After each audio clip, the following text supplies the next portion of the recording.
from the deepest, darkest catacombs of MMAcrypt.com, your respectable MMA internet forum and MMA news site, the MMA Crypt Roundtable Discussion Show. Sit back and listen up to what's being said at the Roundtable.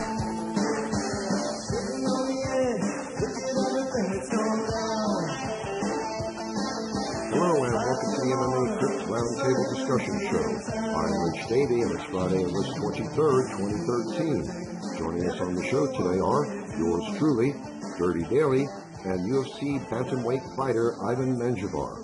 Ivan started his MMA career in 2001 and has fought in various MMA organizations.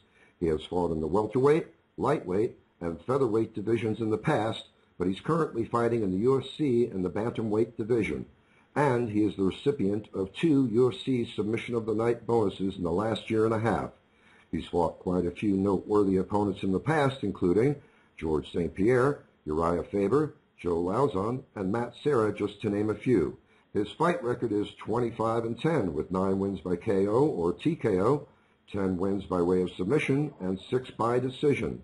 He'll be fighting again on the UFC 165 card on September 21st, 2013, at the Air Canada Centre in Toronto, Ontario, Canada.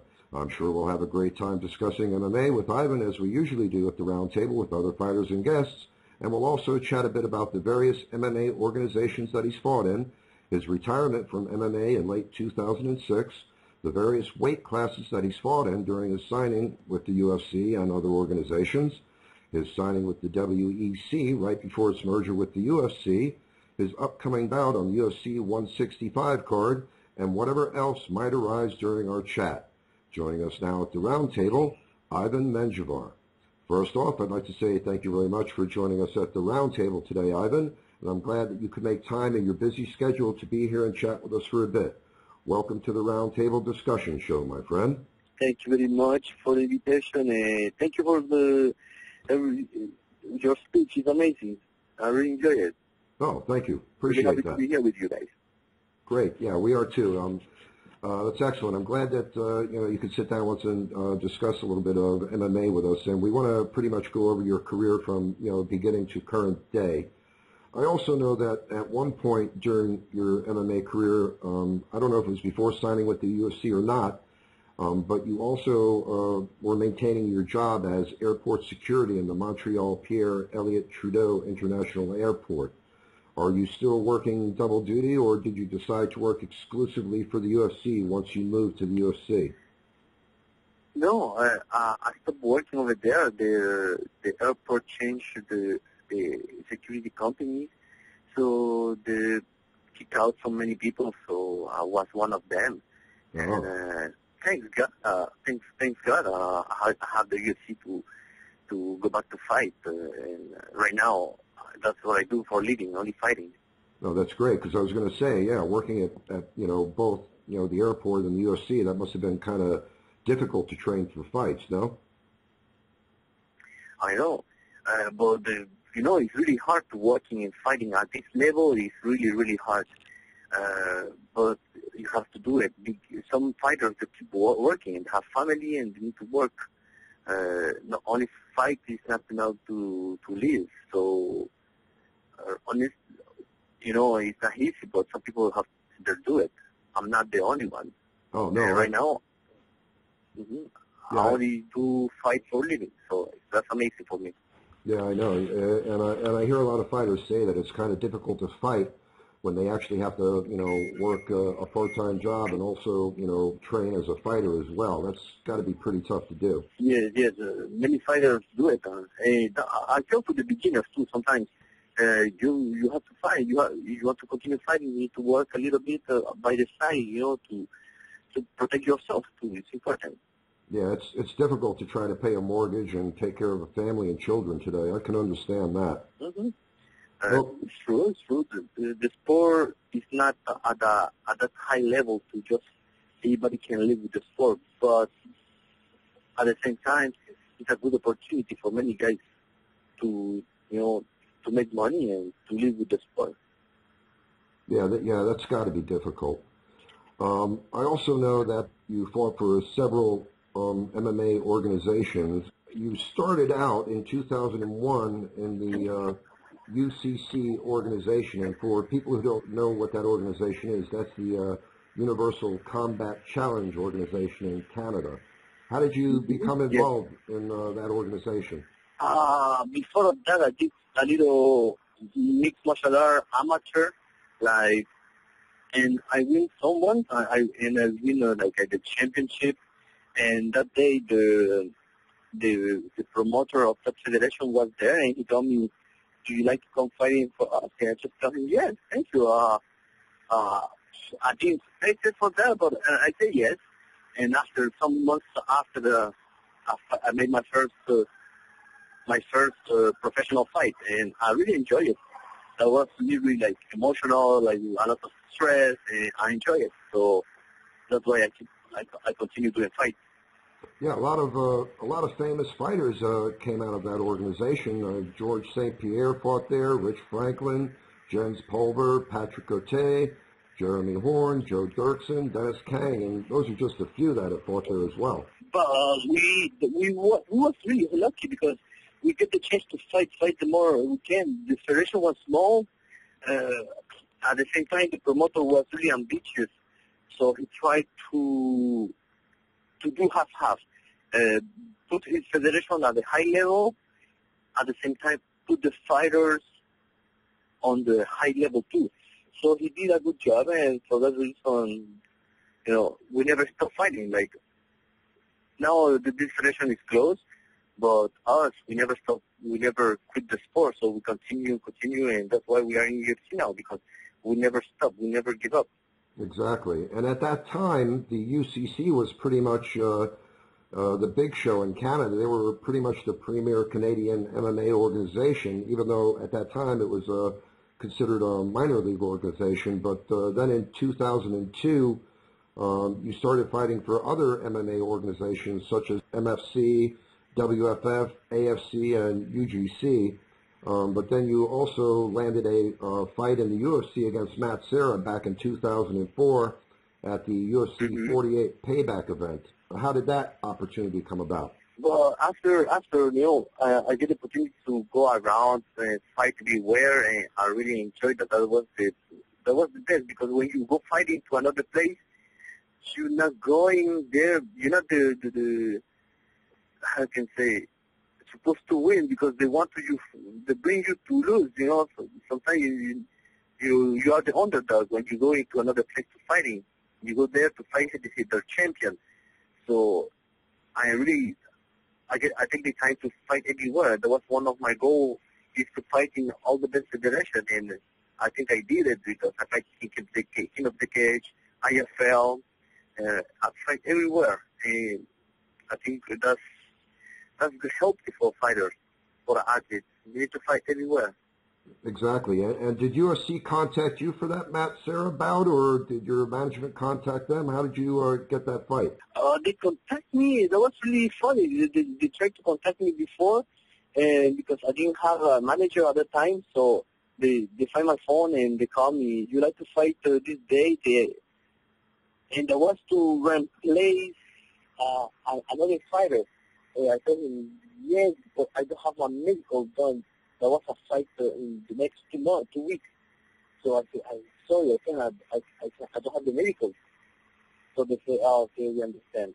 So we called you back for the next one. And the next fight, they called me, they told me 2 months before, you like to fight Marcelo, and then I said, yes, I'm ready for that. So that was a good challenge, fighting Marcelo at 155. He's in bed. He have a lot of experience. And I said yes for the fight. And we'll make a good fight. I'm happy with the result. And after that, UFC didn't call me back. So I take contracts to fighting in another place, in Japan and everywhere. Yeah, well, that's great. Obviously, the UFC had their eye on you for a while then, before they actually got you fighting in the UFC 48 event. Yes. And at the same time, there was the small weight federation in the weight. There was the small weight category, 155. So it's not easy to go there and fight big guys like Marcelo. He was big, huh? At the time. That was a big challenge, man. Yeah, and even in that time, they don't let me fight at 145. So I go back to fight in other places at 155. So that was like that at that moment. Yeah, yeah. All right. Then after you fought Matt Serra and you left the UFC after that, you fought for several other organizations as well. I know at some point, I believe it was back around 2005, 2006, the UCC were actually bought out by TKO Major League MMA, and you fought once under their banner in a fight against Uriah Faber in January of 2006 on the TKO 24 eruption card. Was there a reason why after you had that fight you left that organization? There was I say yes to the fight because in that period of time that was really hard to find the fight. So I said yes for the fight, and Faber was not a beginner, but a young guy with a lot of experience just like me, and that was a big challenge for us. He came here, and we only get the chance to do one round because badly I get a disqualification because judges say I kicked him to the head when he was on the floor. I tried to contest it, but no result. So he win the fight by decision, by disqualification. Yeah, so it's part of the game. I do recall that that discrepancy in the disqualification. I remember that. Yeah, so it's part of the game, and that's it. I say, okay, give up and go for the next fight. That's a good attitude, man. So after that, you went on and you actually fought again in other organizations. And then in 2006, late in 2006, you decided to retire from MMA for almost 4 years. What was the reason behind your decision to retire? I take a break. I didn't want to retire. I want because to fight before I make a fight in Japan, and I get a kick on my knee with like Kauno. And this guy is wearing wrestling shoes in the fight, so the impact is really different. It's not the same. Kick with an normally you get kicked by shoes, wrestling shoes. It's not the same. I just get a little injury in my knee. I came back and have a contract with the IFL. So I did my fight with the knee.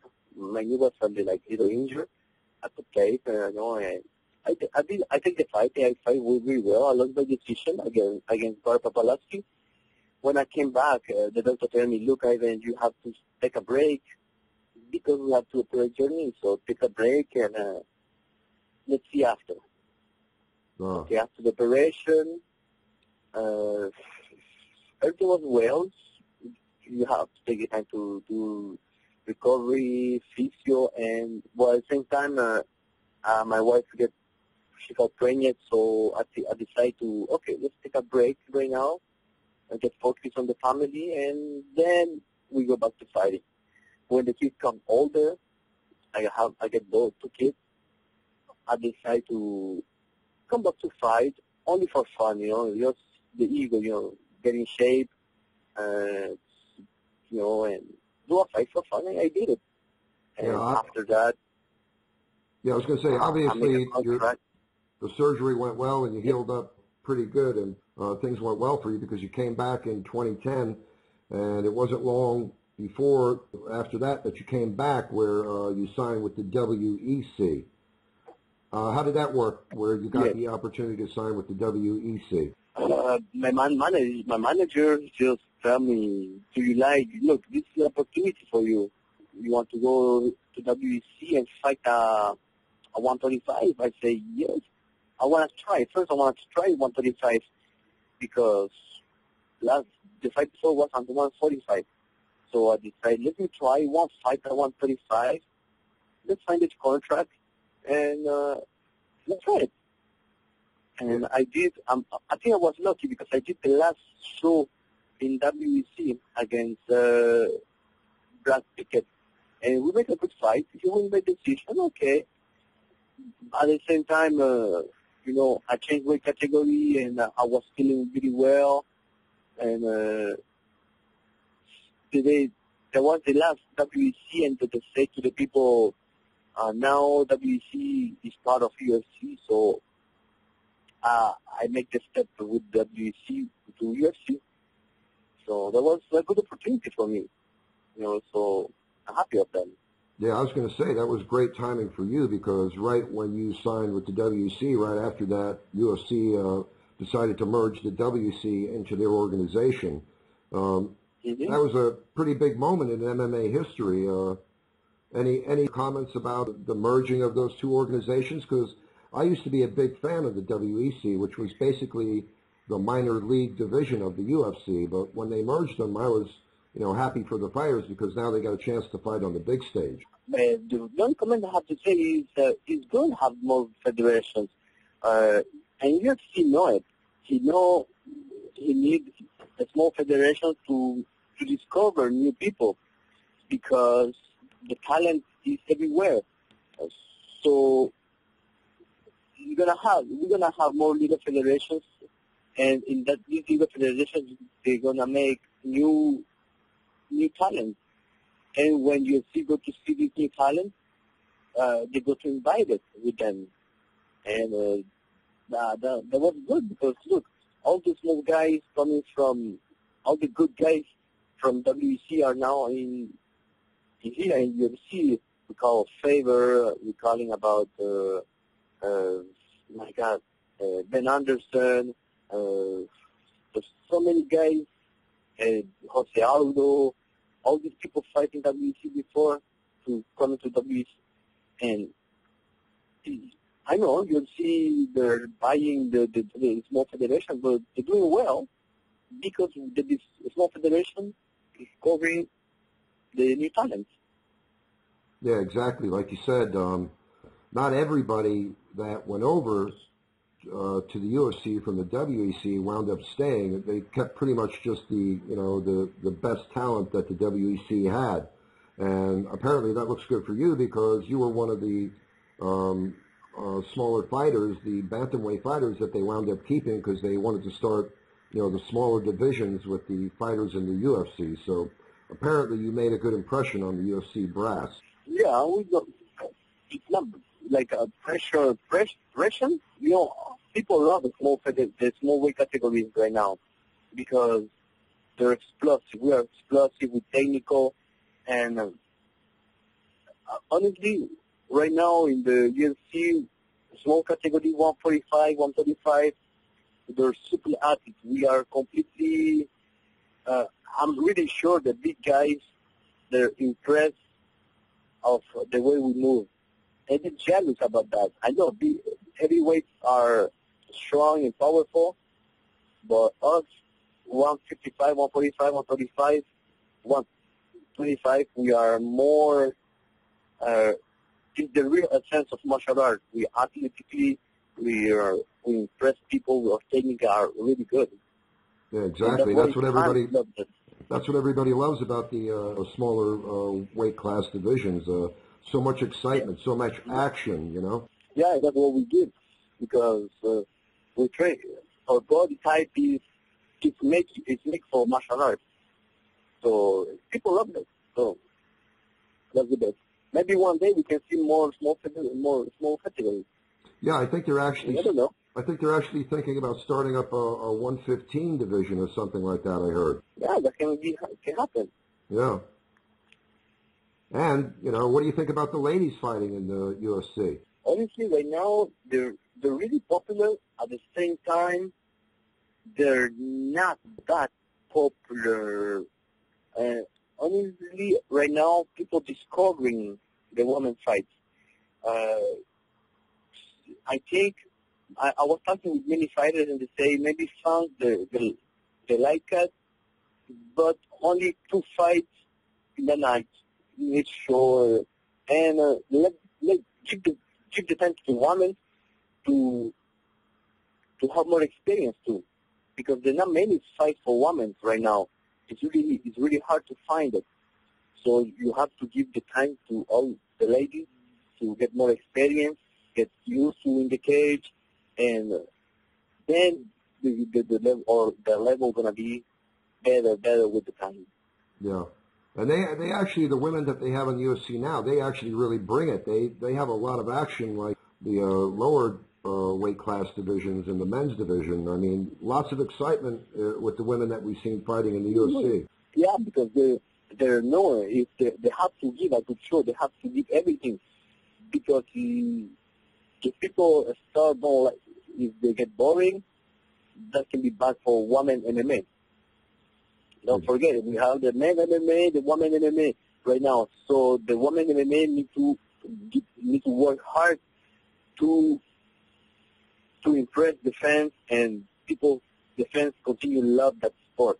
At the same time, it's good motivation, because women, even right now in the gym, women, they're impressed about MMA women's fights, because they are impressive. Oh, the women too, so they're strong, so me too, I want to train. And you see, it's good motivation for the women. See more girls fighting. Exactly. Okay, another question for you. You've pretty much fought all around the world. Is there any particular country that you like fighting in? Canada, United States, Japan? Any preference? All the places are different. All the fans are special everywhere. But honestly, Japan is completely another world.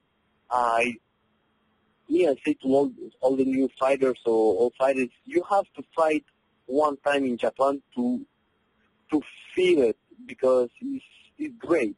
Honestly, it's a different world. Their mentality, their education, their how can I say, their experience about martial arts is, I think, it's 10 times more compared to North American people. So when you're going over there and you're fighting over there, it's something you have to live. If you're a fighter, you need to do it one time in your life. Go to Japan and fight.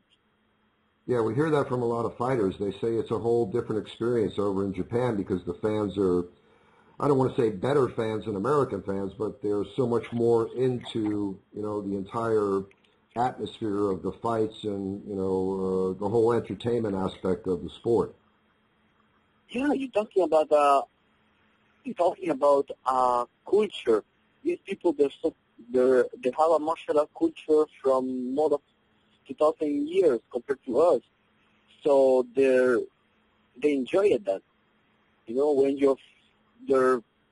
they love judo, they love everybody who do martial arts, and they love the rivalry against Japanese against another Americans. So it's great over there. Honestly, they have a little something different compared to other places. So what are the differences between the American fans or the North American fans and the Japanese fans? Can you explain that? The difference is, first, American fans, they love the sport. They're going out to see us and they want to enjoy it. Japanese fans, they love the sport too and they enjoy it. At the same time, I don't know, it's the mentality of Japanese people. Maybe it's different. It's completely different compared to us here in North America. They do it, only the fighters, they fight for for pride, they're fighting for honor. They're not only fighting for money or I need to win the belt, they're fighting because they have to fight to be the winner. Their mentality is amazing. And sometimes I want to put that in my head too. I mean, I don't only want to fight for the money. I want to fight for myself, for my honor, for me, to get motivated and get in shape in my head, to have the drive to go there in the fighting. You want to win. Yeah, we hear that same thing from other fighters as well who fight over there. Okay, yeah. Have you ever fought over in the UK? Where? In the United Kingdom. I never fought there, no. I would like to. Yeah, I was just curious if you were ever over there and got a chance to see how the fans react over there as well. I would like to fight. I would like to fight if we don't pay too much taxes. That's another story. Right. Right now, I would like to fight. I'm lucky. I'm gonna fight in Canada, but it's close to where I live. I'm fighting in Toronto, so it's gonna be close. I can see more. My friends gonna come, and we can have more team partners coming with us for the preparation over there. So I think that was the best when you're fighting close to where you live. Yeah, I was going to say, does that pump you up more when you have a fight on your hometown turf? No, really. I keep motivated all the time, but it's more close to your house. It's more you traveling less, so and it's better. You feel in your comfort, you know. Okay, and it seems that you're doing pretty well in the UFC since you returned to the UFC. You have a current UFC record of 4-2, which isn't too shabby when you're fighting on the big stage of MMA. You're going to be fighting again on the UFC 165 card, September 21st, 2013 in Toronto, as we mentioned. With that, I'm going to go ahead and pass things on to Dirty Daly, and he can go ahead and pick things up from there. Thanks very much, Rich. Hello, Ivan. Yes. As Rich mentioned, UFC 165 in Toronto, Canada. That bout is roughly 4 weeks away. What's your preparation consisted of so far for that bout, Ivan? Right now, I do my conditioning. I do my preparation like everywhere. Like normally, prepare for his style. Right now, my training is really good. I try to do the best I can to learn any more techniques and get fast and get strong. My double legs, my sprawls, and get prepared for him. A couple of your teammates are fighting on that card also, with Francis Carmont, Mike Ricci, and Yes. Chris Clements, I believe. Have these guys been training with you? Like Richie, Gramo, they're too big for me. Sometimes I roll with John Madison, but at the same time they're big guys right now. So I don't roll all the time with them because they're too big. I can get injured. So I have other guys on my weight category, 160 pounds and less, to have many guys at the gym to have a good preparation to fight kid. How many days a week are you currently training, Ivan? 6 days a week training, 2 times a week, and sometimes Sundays I'm like, oh, okay, I just go run for fun, and that's the difference when you're training for a fight like that. It's full-time training. It's not only the conditioning, the technique. You are in that mood of preparation. So that's what I am now. Will your training intensify or slow down leading up to the fight? Like you say, you train 6 days a week now, twice in a day. Will that slow down like 2 weeks out from the fight, or will you really try and peak out and train 3 times a day, 7 days a week? Oh my God! I train I try to do everything. I do my wrestling the week. I do my jiu-jitsu. I do ballistical sparring. I try to mix my training all the time to feel well.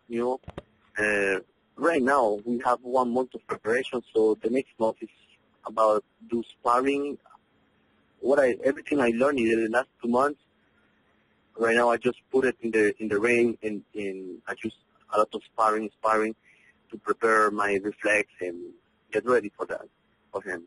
Without giving away any secrets, is there any special move you've been working on for this fight? A special move for the fight? Yeah, I need to move. Everything is about punch your opponent, don't get punched.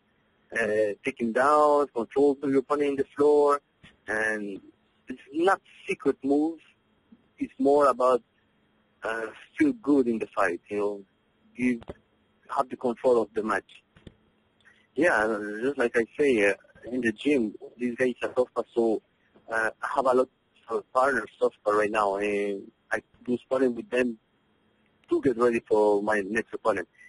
In your experience, Ivan, is it easier to break down an opponent with so much pressure on him? Like if you attacked him early in the fight and just really pressured him, because of all the mental strain and all the pressure he's got him already? Pressure? Not really, because what kind of pressure is about the scary of losing the fight, no, because I go there, I go there to prove myself first. I'll be ready to the fight, and my preparation is well. I do it for me, and I don't feel any stress. I don't feel any pressure, because what I do right now, I love what I do. So I just go there and enjoy the moment. I don't care really, because the only thing I think right now is about me. Go against him and get on top of him and punch him. What happened on his head is like, I don't care. I like that answer. Right, Menjivar will be making his first defence of the interim title on that same card against Eddie Wineland. Who are you taking in that fight, Ivan? I think that's gonna be the first time I see him. I never met him, so I wanna say him hello and what's new with him. It's the first time I meet him, I think. I never met him before. I want you to speak English. My Portuguese is really bad. Just saying hello. Menjivar, he'll be defending his title for the first time against Eddie Wineland. Who are you taking in that fight, Ivan? Who are you going to pick to win that one? Oh, I don't know. Just like I say right now, I just focus on myself. I know my partner, they go to fight. Honestly, I was forget, but I was fighting too, and that's true. So right now, I just focus, and I go training, how to eat, try to rest, and that's our life for the fight. So I think Barao is thinking the same right now. Everybody's thinking the same. We are kids, so we have to concentrate on ourselves. So if Barao was fighting, I'll watch the fight after I tell you. Well, Rich Davie covered your career and basically all about you. My part of the segment of the show is basically asking you questions as a fan of martial arts. So we're pretty screwed for the next lot, because mine are more hypothetical questions, your view as a fan of martial arts. So would you be okay with the next lot of questions, Ivan? Yes, let's go. Dominic Cruz, he's sidelined and he's not looking too good. Who do you think should get the next shot at the interim bantamweight title? I would suggest Uriah Faber. Obviously, he's a previous opponent of yours. You just faced him. You know what he has to offer. Would you agree that Uriah Faber should possibly be next for the bantamweight title? Again? Yes. Honestly, this guy, he's a good athlete. Maybe I don't like him, but he did a lot in his career. He has a lot of experience, and he's a good market guy.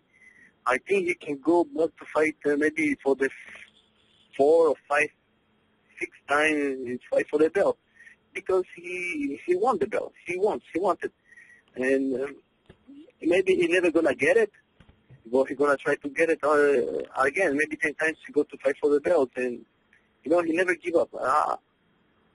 I have a big respect for this guy, only about that, because he wants to fight for the belt again. He can do it. Would you like to have a 3-fight trilogy with Uriah sometime? Yeah. So I think he can. If he wins his next fight, I think he's in the top 10 fighters. He's in the, I think, ranking 3. Yeah. And I think people love it. The fans, they love Faber because he's fun to see fighting. He never give up in a fight, so, and he's talented, so you never know. You can see him fight against the champion again. Would you like to fight Uriah Faber again and make it a 3-fight trilogy?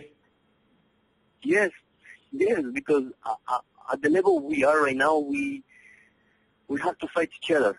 Honestly, if they tell me if you want to fight him again, I'm gonna say yes, because the last fight we're never happy with the last, so I wanna go there and try to beat him, and beat him for real this time.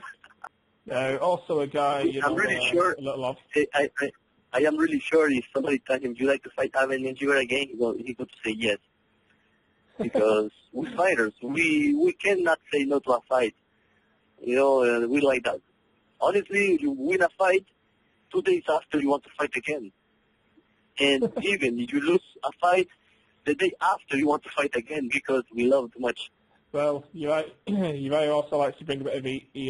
He's not short on enemies also. So, right, a little guy called John Jones, who defended his title also the same night against Alexander Gustafsson. Now, I know John Jones, he pops over to TriStar now and again. Do you think we've seen the best of John Jones, or do you think there's still more to come from him? I know John Jones is really good right now. He's in his prime. Right now he's young, he's athletically a good athlete. So it's going to be really hard to take him out, taking his belt. But you never know, huh? In MMA sport, only one punch can make the difference. You make a error, you expose something, they choke you, to take your arm. So you never, that's a good thing with MMA, you never know. So that's what I say to people. I'm really bad to predictions because you never know what happens in MMA. It's not that easy to say who's going to win, who's the best. Fellow Canadian Patrick Cote, he's going to be leading 8 middleweights and 8 welterweights into battle against Team Australia on the latest edition of the Ultimate Fighter, country versus country, basically. Do you believe MMA in Canada is more advanced and ahead than it is in Australia, and you think Canada will be victorious in the Ultimate Fighter? Honestly, I don't see who's in the team right now. I need to see who's the guys in the team. Because we are, Canada and Australia, they're two different cultures. I know we are closer to the United States. At the same time, the talent of the sport is really popular in both countries. The good thing is, MMA is going to be more popular with the TV show in both countries, Canada and Australia. After that, we're going to see new talents from Australia and from Canada. That's a good, it's really good for the sport, for each country. Who's going to win? That I don't know. I know Patrick Cote from a long time ago. He have a good charisma. He's a good guy. I want to see him coaching people, and maybe, I don't know if he can get the control of all these Canadian people, Canadian fighters. Because sometimes to be a coach, you need to not care, but you need to have the respect of your students or your team. So I need Patrick need to work on that. He needs to get the respect of the fighters to be a good coach. I totally agree with you, Ivan. Right, to end the segment on the Roundtable show with me, I'd like to discuss your most memorable bout inside the octagon. Now, my personal favourite fight of yours is your bout against Matt Serra at UFC 48. But what is your most memorable bout of your career, Ivan? What's the best moment? Like your most memorable bout. Well, what's your most memorable bout?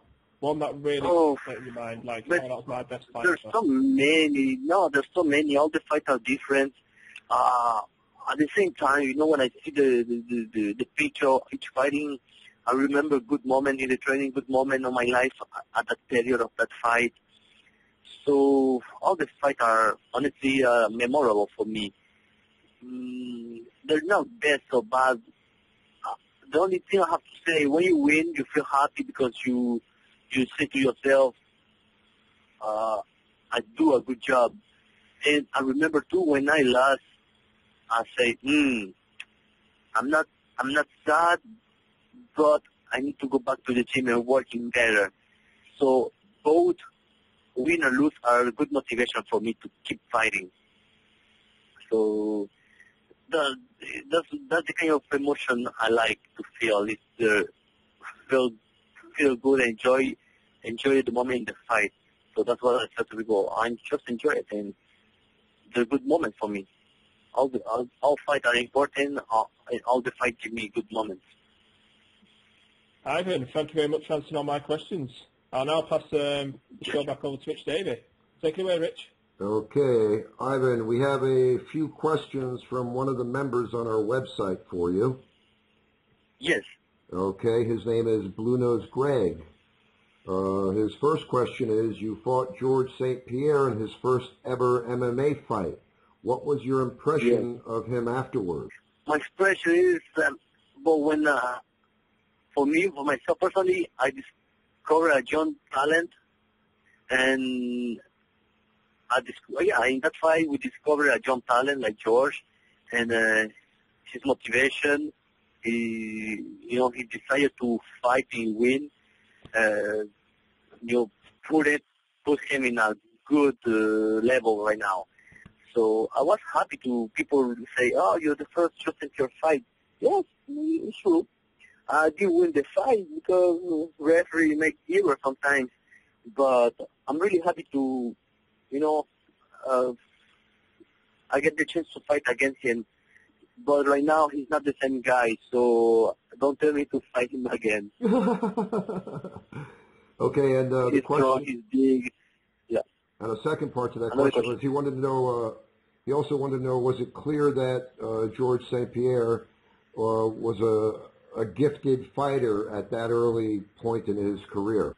Honestly, you never can say you are a gifted fighter because everybody can punch, everybody can fight. The difference was this guy, he was like, he just want to fight. Not only fight, he wants to learn, he wants to be good, he wants to do a good technique. You can compare him to any businessman who really wants to do something. He tries to do it well and do it all the time well and best and better. And that's his attitude. And I remember when I met him in the beginning, at his second or third fight, again, he was so scared. He don't sleep. Like, he didn't sleep in the way in. He didn't sleep the day before the fight. And we tried to coach him. I tell him, look, it's only a fight. You did your training, you're ready, you prepare. Don't be scared. We try to teach him. And this guy, he wants to learn all the time. When I talk to him, when he talked to the new coaches, that was making different. He wants to learn all the time. Even now, he keep learning new technique, and he's still impressed with the new techniques. That's why he's different, because he wants to learn all the time. Yeah, I love George St. Pierre. He's one of my favorite fighters of all time. Mm-hmm. Okay, he's one of the good fighters out there as well. Yeah, he definitely is. I would say he's even pound for pound probably the top 2 or 3 fighter in the world. Yes, when you see the record, yeah, right now, yes. Okay, we have another question from Blue Nose Greg. He says, are you happy fighting at bantamweight just now, or would you consider moving up to featherweight or even lightweight again? Honestly, I'm really happy for what I am now. What I'm not happy is we cut too much weight now. If you realize that, like, normally, I'll be honest, I want 160 pound guy. That's my normal weight. Wow. I need to cut 25 pounds to go to fighting to 135. Oh man, that's a lot of weight. Why? Yeah, it's a lot of weight. And you tell me I do that. That's my decision. Because if I go to fighting right now at 145, the day of the fight, I'm gonna fight a guy maybe 10 or 20 pounds bigger compared to me. If I'm gonna fight Jose Aldo is big, more big compared to me. And that's why right now I'm not happy about that kind of radical weight cut, because I think it's the bad example to give to new fighters. It's the bad example to give to fans and the people, because our diet is too radical, too much. And even the heavyweights cut weight, middleweights like 20, 25 pounds to go to the weigh-in, go on the scale, and the day after, we are 20 pounds bigger. And that's not fair. It's not. I think we have to change that. I believe in the. You can beat me. Anyone can beat me the day of the weigh-in. A fan can go in the ring and punch me because I don't have any energy to defend that. Exactly. Even I agree with you on that.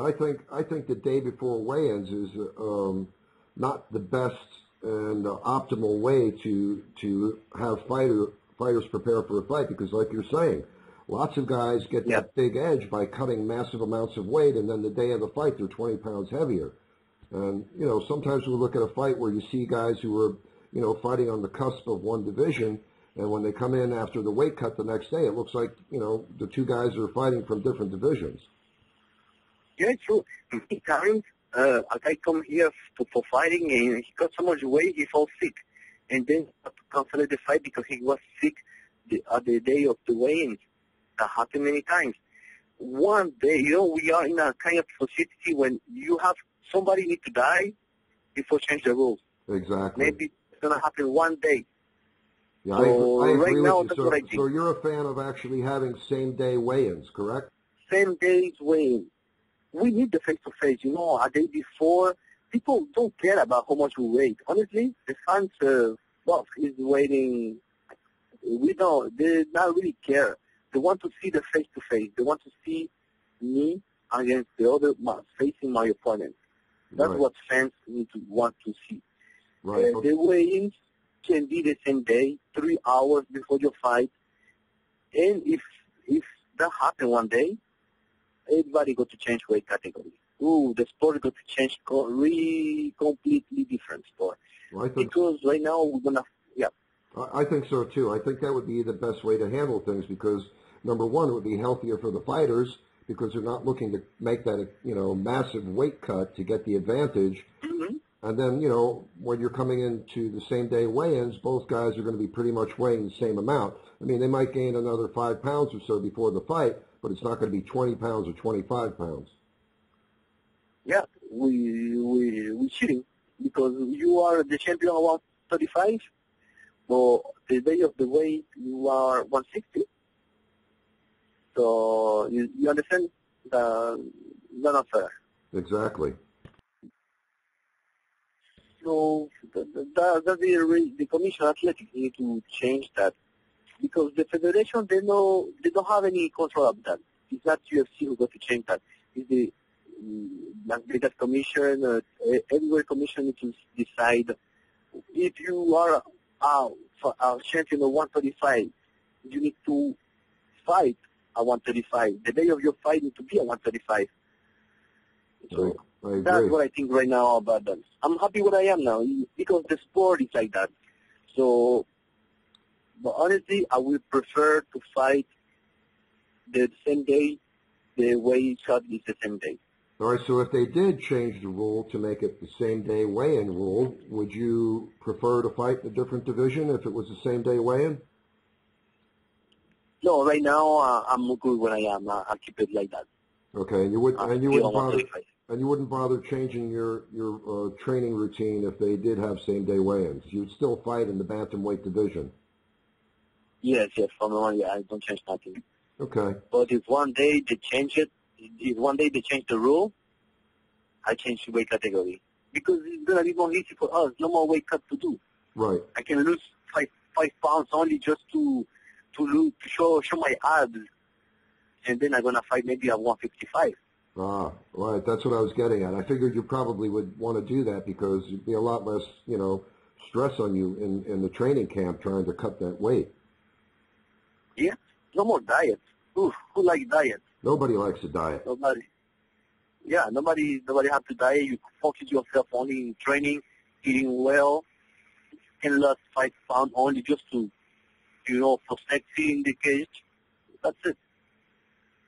Okay, and question number 3 from Blue Nose Greg. What one thing do you wish you were better at, whether it's wrestling, Brazilian Jiu-Jitsu, boxing, or even smack talking?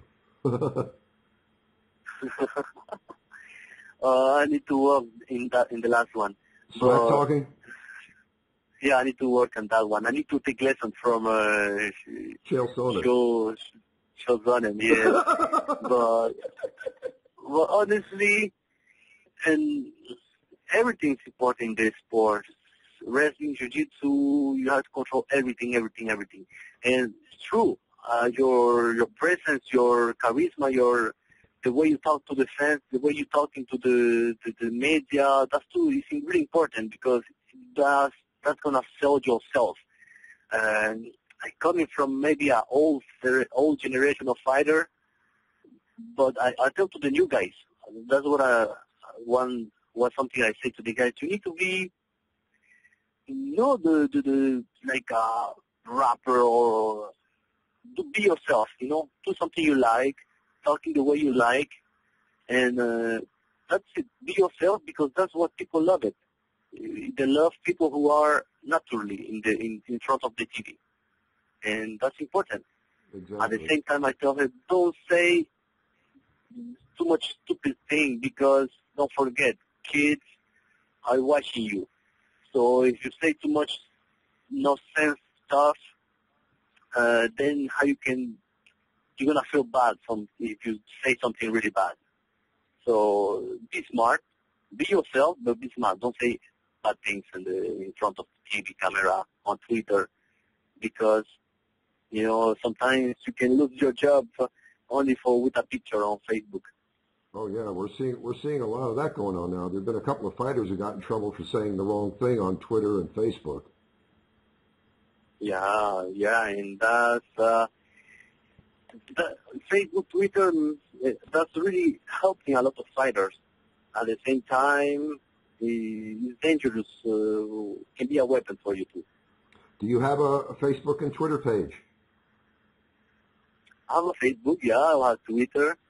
I go frequently. I talk with some people who are from my culture, from Salvador. I talk for people. It's fun. Honestly, I like it. I don't do it too much sometimes because you get addicted. So you have to say, no, never after 10 o'clock. You have to stop it sometimes. Yeah, it can be quite addictive when you're sitting there at Twitter responding to people all day long. Yes, you can spend your day on that. It's really dangerous. Yeah, I know. Not if you are driving.